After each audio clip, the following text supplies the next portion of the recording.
Dol, anong ginagawa mo, Dol? Dito nag-modify ng bagong sasakyan.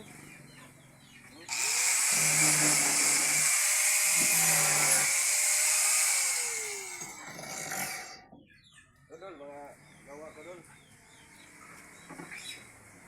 Nilagyan ko ng ganun ba? Magpamodify dito ng bagong sasakyan pang dagat. Sport car. Dito ilagay ang makina mo. Dito ibutan yung lagay guys. Lagay yung makina rito. Oh. Ganun guys.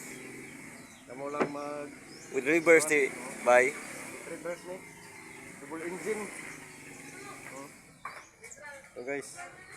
May speaker ka pala. Speaker oh.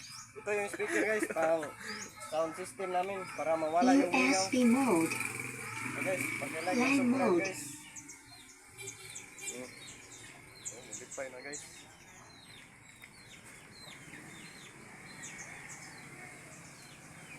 Binitaw ito sa dagat guys. So guys, may gulong na siya guys. Gulong ng palad oh. Yung pag like and subscribe na lang ang kulang para makalitaw na ito.